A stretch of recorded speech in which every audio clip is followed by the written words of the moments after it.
Olá!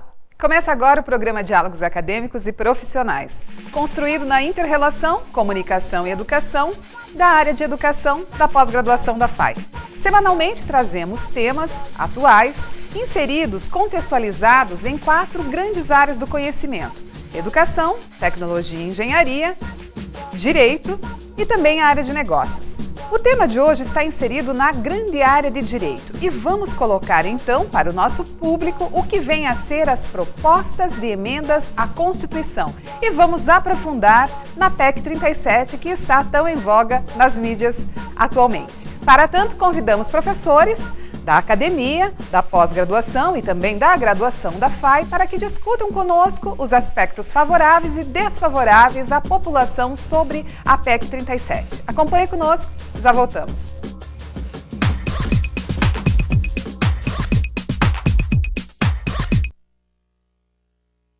O maior patrimônio de uma nação é seu povo. E o maior patrimônio de um povo é a educação que ele recebe e que transforma em progresso. É por isso que todo educador assume um papel-chave. E ele começa não na tarefa de educar, mas sim na de aprender com os melhores profissionais, atualizando-se e fazendo uma especialização com quem há mais de um século trabalha na arte de ensinar com qualidade. FAI, porque só quem tem a maior tradição no ensino é que pode oferecer a melhor pós-graduação em educação.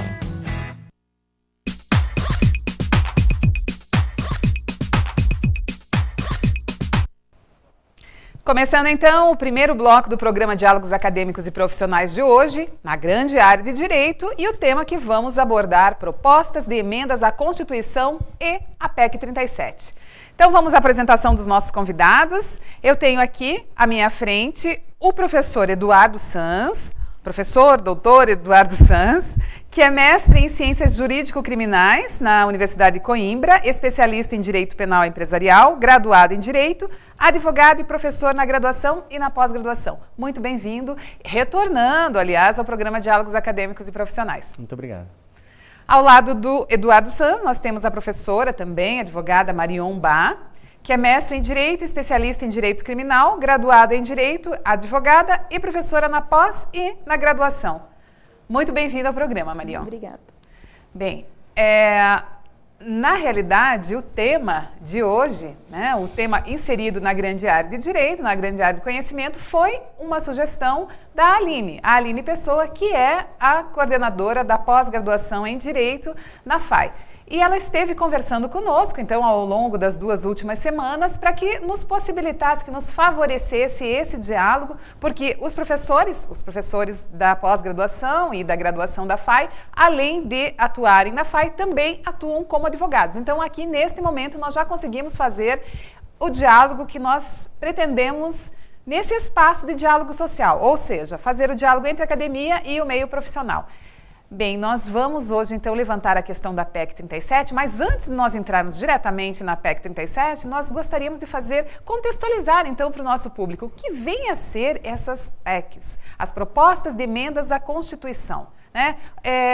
Como iniciam, por quem são propostas, necessitam um número. O Eduardo já colocava para nós no momento anterior ao programa que necessita um número específico para que ela possa ser proposta, quais são os trâmites, e de que maneira ela pode chegar à promulgação ou não.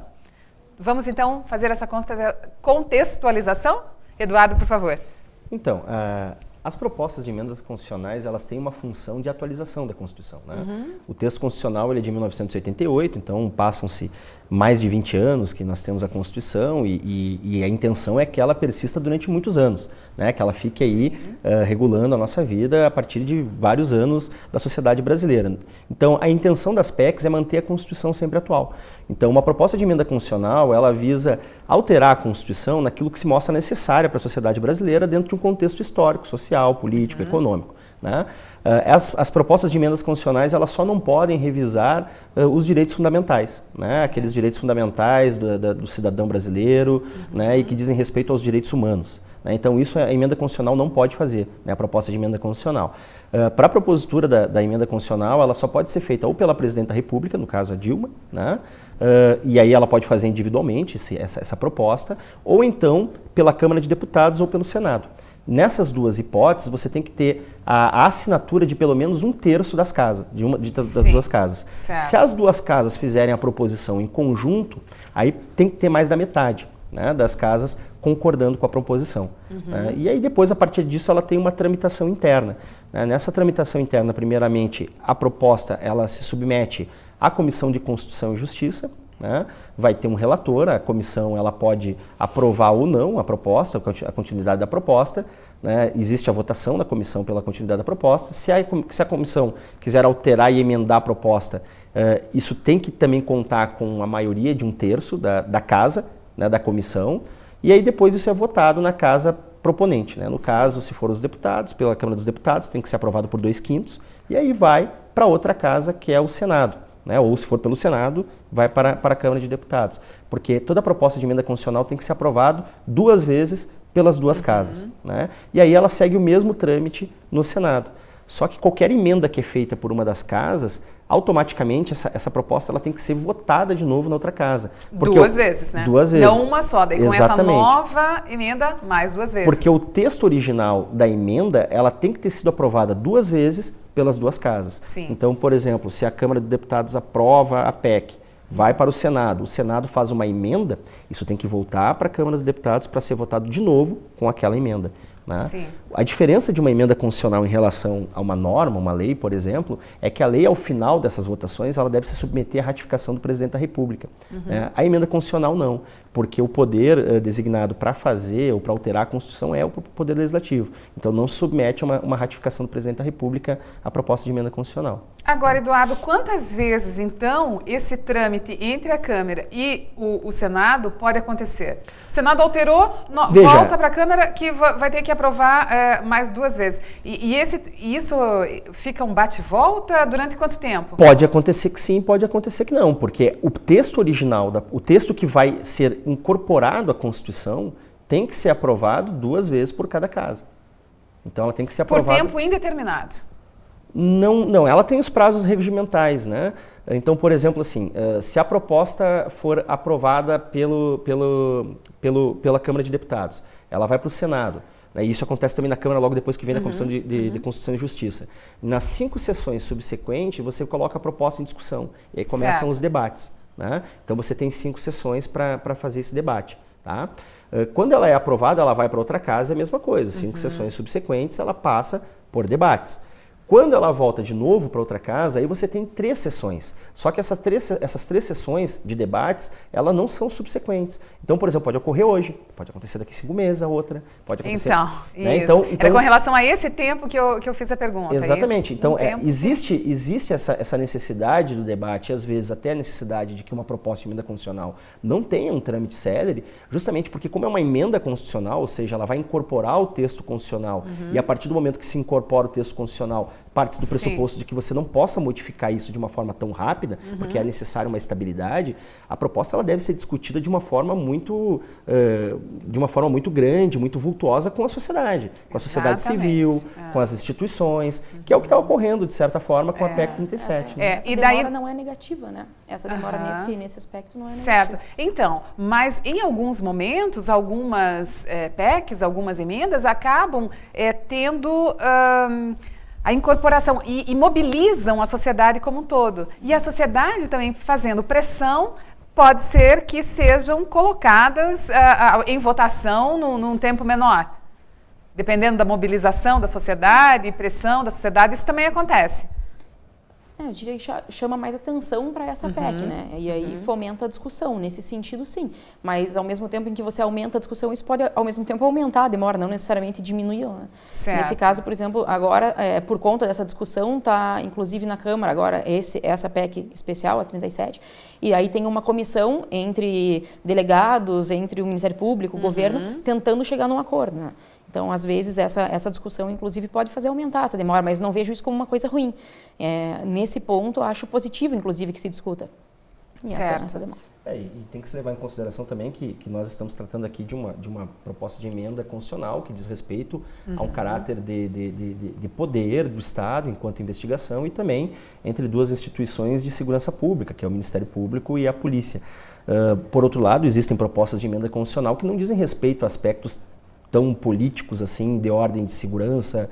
Podem haver, por exemplo, projetos de emenda constitucional que podem interferir em aspectos de outra área, como aspectos econômicos, como aspectos de investimentos do Estado.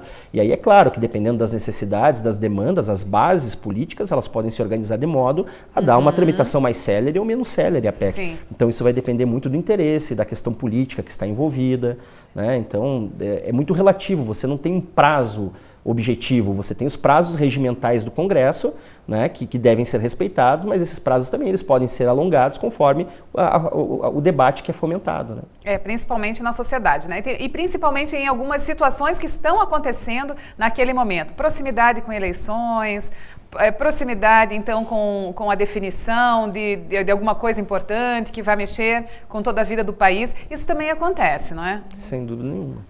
O Congresso é uma casa política, né?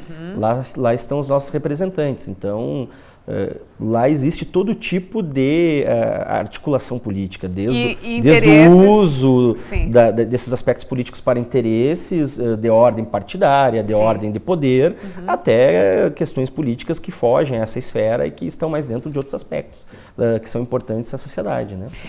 O deputado que fez, então, a proposição da PEC 37, Lourival Mendes, do PTB do Maranhão. É isso, não é? Isso. Então, para que ele fizesse essa proposição, ele precisou ter, então, o aporte também desse 1/3 da Câmara, no local em que ele desenvolve a sua função como deputado. Bem, eu perguntava anteriormente também para vocês, anteriormente à gravação, se ele é um representante da classe dos delegados, já que ele foi delegado ou ainda está licenciado para ocupar a função de deputado. Essa informação ainda nós não temos com exatidão. Mas, de qualquer forma, é possível que ele esteja representando a classe ou não? Essa era uma questão que já vinha incomodando os delegados? Ou vocês acham que não? Veja, existe assim, é óbvio que passa dentro da discussão da PEC por aspectos de ordem institucional. Né? Aqueles que defendem a PEC, em boa monta, são autoridades policiais que têm interesses diretos em manter ou até mesmo aumentar um aspecto de investigação que é atribuído a ele um poder. Então, na verdade, você tem ali uma disputa de poder também, né? Isso está presente na discussão da PEC, né? A questão do poder da polícia, do delegado, da interferência dentro da sua atuação, né? Porque o inquérito ele envolve investigação, envolvendo investigação você está atuando dentro de uma situação de poder, que você está podendo inquirir pessoas, requisitar provas, quebra de sigilos. E é óbvio que, por outro lado, por parte do Ministério Público também, além de outros valores e outras pretensões que fazem parte da discussão, que são de interesse social, também tem um interesse institucional de preservar ou de manter ou de aumentar também um poder em relação à investigação. Então, é óbvio que existem vários valores por trás dessa discussão, desde valores que dizem respeito à esfera social, né? Há também valores que dizem respeito à esfera institucional de cada órgão. Isso, claro, que está presente, afinal de contas, é uma discussão política. E é natural que nessas discussões esses valores estejam presentes, né?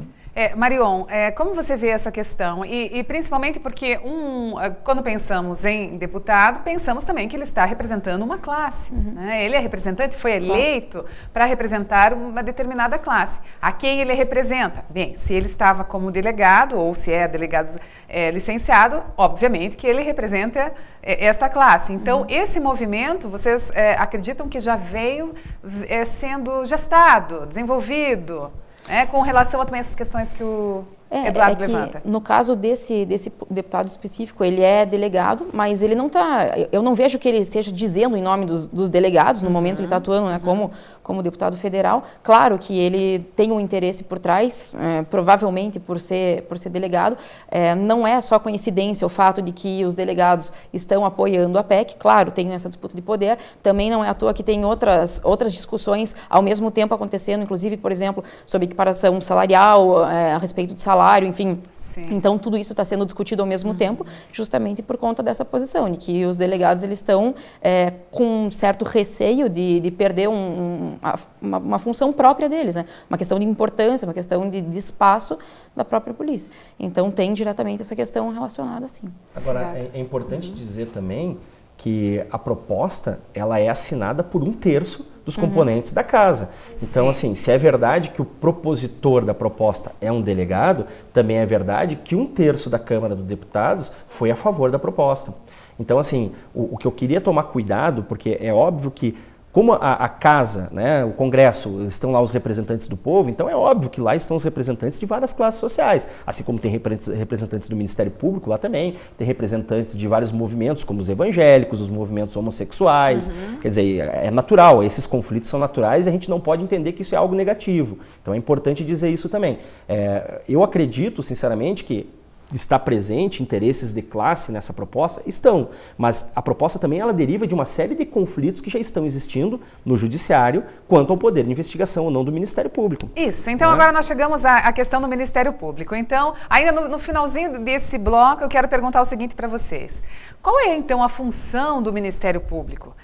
O Ministério Público vem fazendo essas investigações desde a promulgação da Constituição de 88, sempre está presente ou então escolhe determinados, seleciona, enfim, as denúncias que chegam? Como é isso, Marion?